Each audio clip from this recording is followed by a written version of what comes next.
What's going on, everybody? Bolt Matrix here for the Chosen Prime. Today we are taking a look at Wave 1 of the Prime Masters from Power of the Primes.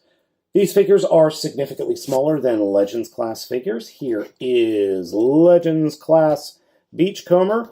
As you can see, they are about half the size of a Legends class figure. From left to right, we have Metalhawk, Cloudburst, and Skullgrin. We're going to go ahead and take a look at each one of these guys up close and personal here and see what's inside.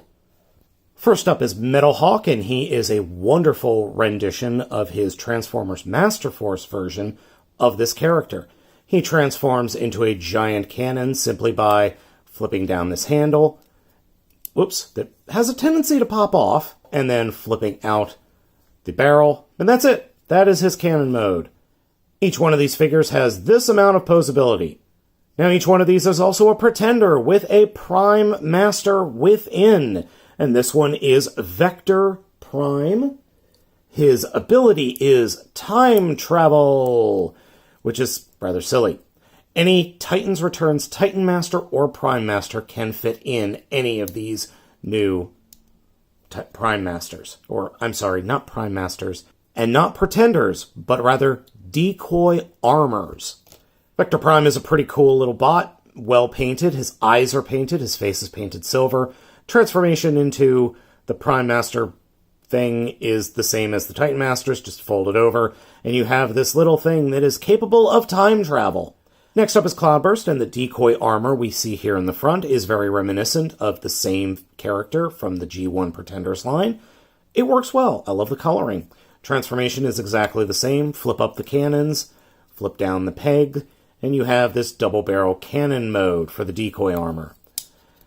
Opens up and reveals the Prime Master within. This is my Cronus, who is capable of power transfer.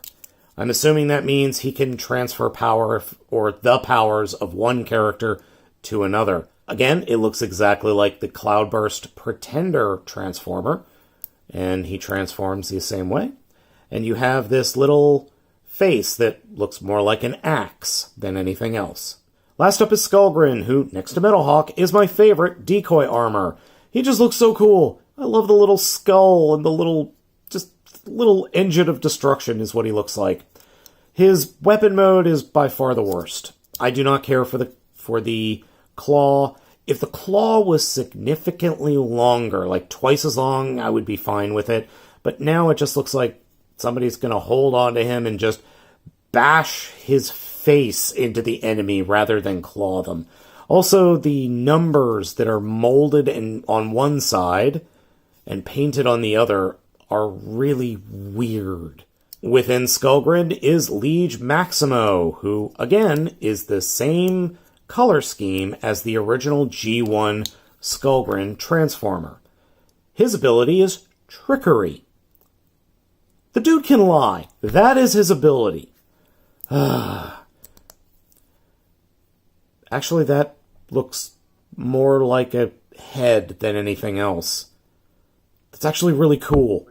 Probably my favorite use of the Prime Masters so far is with Overlord from Titans Returns. You could plug two Prime Masters into his chest and then use their weapon modes in his hands. And then Skullgrin can just kind of sit up here on the top of his head and act menacing. Overall, though, they do work well even with the Titans Returns figures. You can use them as Titan Master replacements, and they surprisingly work really well. Creepy, but they do work well. A cool addition to the figures is that the weapons actually detach off their backs and can be wielded by the decoy armor modes individually. I do really like that. And at this scale, the claws for Skullgrin work much better. The first wave of the Prime Masters are pretty darn nifty. I'm really looking forward to getting a hold of more of these figures. I would love to see either vehicle-based or animal-based figures going forward. These figures are currently available at thechosenprime.com. You can pick them up individually or in a set of 3.